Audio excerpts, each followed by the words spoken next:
Something that has gone horrendously wrong in most countries around the world is the staggering increase in cancer incidents and deaths.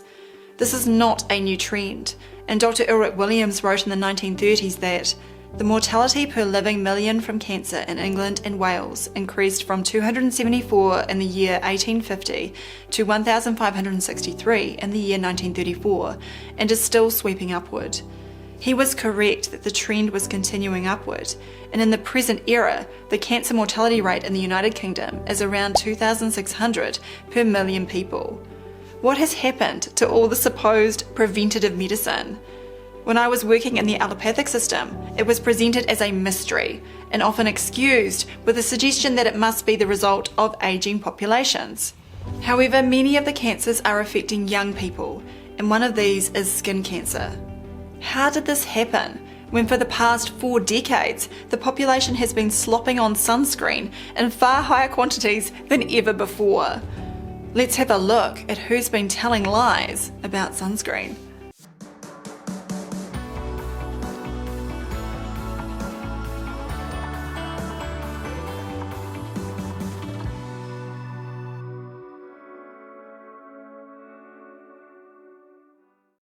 If we look at the number of cases of melanoma in Australia from 1982 to 2017, we see an alarming trend. The number of cases each year has gone up more than 4 times. Now, of course, the population has gone up over this time, but even allowing for that, the incidence has well over doubled. And the total number is still very important, as it not only represents sick individuals, but also the burden on health services and taxpayers. We can see that the general trend of all cancers has increased in Australia from 1982 to 2017. And this is in keeping with international trends, with Australia being comparable to the United States, United Kingdom, Canada, and New Zealand. According to Cancer Research UK, 1 in 2 people will be diagnosed with cancer in their lifetime. In other words, there are no shortages of cases, despite their efforts. We can see the paradigm that they are in when they state that 38% of cancer cases are preventable. This implies that 62% are not preventable, which is the kind of nonsense I was taught in med school. The model of cancer striking people down through bad genes or simply out of the blue. Nothing to do with the hundreds of choices and factors affecting them, from their psychological state through to their diet and water sources. As a little segue, these cancer organisations command enormous amounts of funds and resources. In the 2022-23 year, Cancer Research UK had £398 million to fund new research proposals and spent £415 million on new and ongoing research in the year. And what is there to show for all this spending? Apparently, some charts showing that the rates of cancer continue to climb. It is much like the allopathic medical system itself. As I detailed in my video, Medicine, the Killing Fields, the system literally kills people and uses cover stories such as, quote, viruses as the destructive practices can continue. And every year, the practitioners and medico-pharmaceutical companies call for more money as the system continues to expand. In the case of cancer, it is also a business model where, despite the consumption of billions of dollars every year, they are still claiming that they don't know what causes almost 2/3 of cancers. But if you give them some more money, they'll try and work it out. However, the website does state that for 10 cancer types, including 2 of the 5 most common cancer types in the UK, lung cancer and melanoma skin cancer, more than 70% of UK cancer cases were attributable to known risk factors. They do provide a citation for this, and it is a 2015 epidemiological study published in Nature in 2018. If you download the supplementary material of the study, it is apparent that the methodology they have employed is very simplistic. Essentially, for several of the cancer types, they have declared one risk factor. In the case of melanoma, they have listed UV radiation as the risk factor for a whopping 86.5% of the cases. How did they come up with this figure?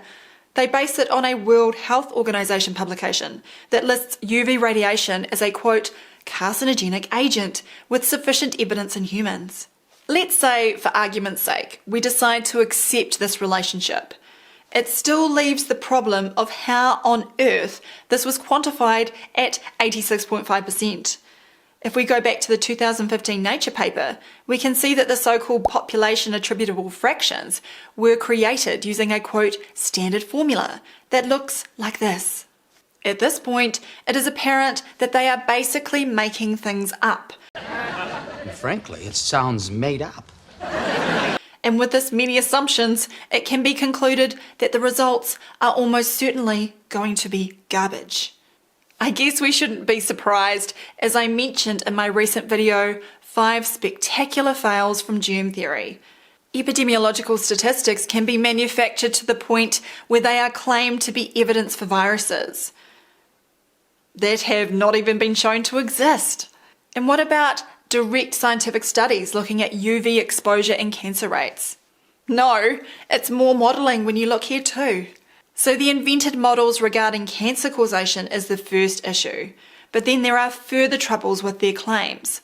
While the stats showing the continued increase in melanoma are presumably reliable, there are problems with the interpretation of the data.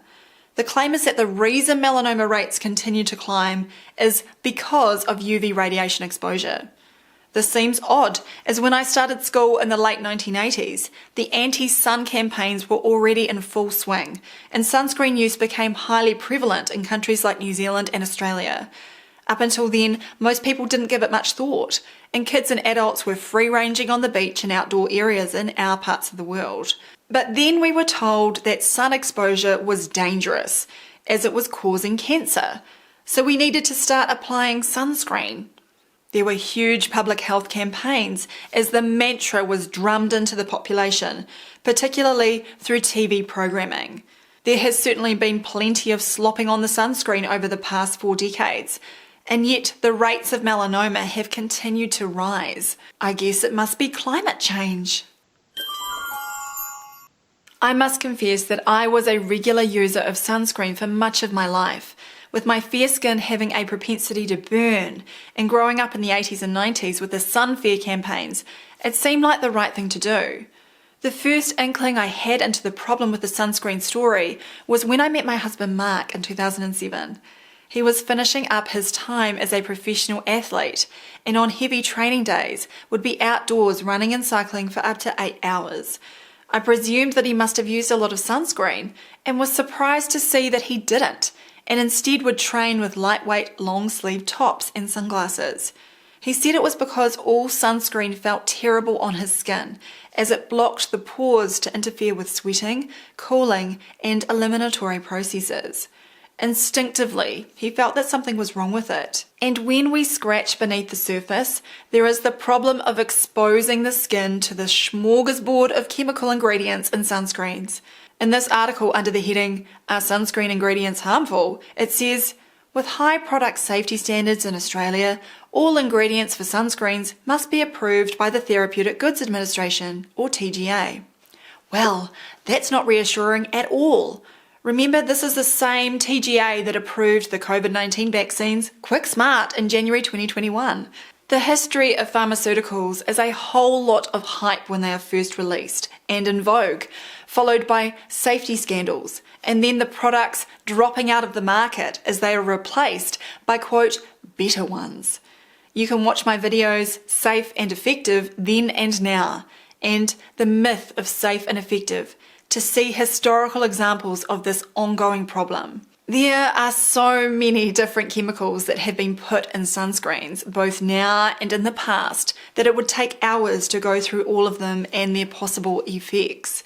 Suffice to say, it is better to avoid all synthetic chemicals as a rule of thumb. As many of you will be aware, I don't even recommend using typical soap on your body because it reduces the health of your skin, as I covered in my video, Better Skin with No Soap. There is also the additional problem of the chemicals entering the general environment as well. While a 2019 article that appeared on the CDC's website continued to espouse the benefits of sunscreen, the narrative was already falling apart by the early 2000s. The public health predictive models were incorrect, and the number of cancers kept increasing despite more sunscreen being used. In 2002, researchers analysed the relationship between sunscreen use and melanoma, concluding that 2 case control studies showed a protective effect of sunscreen use, while 3 studies showed a significant risk associated with sunscreen use. The authors knew that it would be controversial, so to get the paper in the British Journal of Dermatology, likely inserted some of the excuses as to why sunscreen might not be working as expected. More recently, a paper appeared in the European Journal of Dermatology and concluded that while the current evidence suggests no increased risk of skin cancer related to sunscreen use, this systematic review does not confirm the expected protective benefits of sunscreen against skin cancer in the general population. Hold up! Can you see how the language has changed? In order to hide the fact that they can't find evidence for the benefit of sunscreen, they're trying to dig up evidence to reassure the public it is not making things worse and causing cancer. But I think it is clear we smell a rat here. Mainstream journals are part of the medical establishment, being largely under the control of the pharmaceutical industry and groups with vested interests. They are unlikely to allow publication of findings that will completely demolish the sunscreen narrative, although the studies we've just looked at are damning enough. The current sunscreen market is worth about $7 billion per year, with estimates that it will reach $10 billion by 2030. Not something that they are going to let go of, if they can help it. Government institutions and their public health officials have been lying for years about the supposed benefits of sunscreen when they didn't have adequate scientific evidence to back it up. It's bound to happen when you invent models and then set up funding streams based on such models. The public appear to be getting suspicious though, and by 2017 it was reported that just 55% of Australian adults believe sunscreen is safe to use every day, 6% less than just 3 years earlier. This was of concern to the Cancer Council team, and they published an article with the headline, "Now is not the time for Australians to lose confidence in sunscreen." They admitted that melanoma rates in Australia are among the highest in the world, and 2 out of every 3 Australians will be diagnosed with a skin cancer by the age of 70. But they conclude that the solution is more sunscreen. Once again, their alleged evidence comes in the form of an estimated model. But we're not falling for that again. Unfortunately, the Cancer Council website exemplifies the major flaws of mainstream cancer beliefs that goes beyond focusing on the wrong causes of cancer. It also promotes screening programs, which do not achieve what they claim. And even worse, leads people to put their faith in a test or examination every few years, rather than taking all the lifestyle measures required to prevent cancer in the first place. They advocate, quote, treatments such as chemotherapy and radiation, which hit the body with another form of toxicity, right at the time it is needing to reverse such toxicity. It is astounding that at so many funeral services, there are invitations to donate more money to these parasitic organisations. It's darkly ironic that when the individual realised they were not going to survive, they suggest giving more tribute to the institutions that failed them.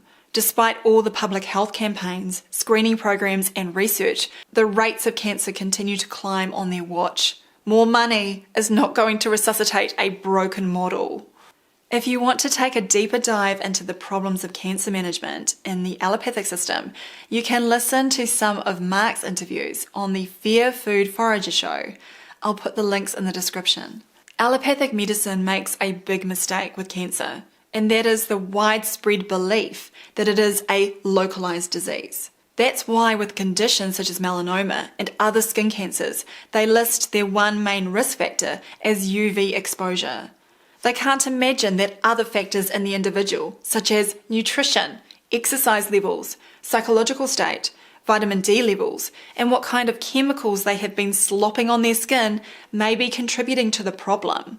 And once the diagnosis is made, the doctors don't advise the most important step of all, stopping the cause. How can they, when they are programmed to believe that the sun is the cause, and the person is then advised to apply more sunscreen. 3 factors make cancer fatal: continuation of the cause, orthodox efforts to cure, fear, and mistaken belief in incurability. Cancer is but one result of failure to live healthily. Psychological turmoil, wrong thinking, vitamin and mineral deficiency, and toxic accumulation are the causes. Dr. Ulrich Williams, Terrain Therapy. One question you may have is what to do to avoid excessive amounts of sun exposure if sunscreen is off the table. Nature lets you know when you are getting too much sun, with sunburn, dry skin, and feeling generally hot and uncomfortable. In many cases, it is a simple return to what we used to do, that is, seeking shade when the sun is at its most intense. This can be in the form of being indoors, under trees, or if you want to be a trendsetter, carrying a parasol. I know for people that work outdoors all day, it can be difficult, but wearing wide-brimmed hats and lightweight, long-sleeve tops could be an option. For those that say this is impossible to do, then ask why everyone has to be working at the same time when the sun is at its most intense. When it comes to being healthy and avoiding cancer, don't fall into the trap of doing what most people are doing, as they are not doing well. In addition, don't place your faith in public health institutions and their claims that they are going to help you. They have become one of the marketing wings for the industries that are the true beneficiaries in this fiasco. So as always, it comes back to right living, right thinking, with each of us empowered to make this happen. I hope you will continue to join me on this journey as we discover how to achieve true health. If you enjoyed this video, please visit supportdrsam.com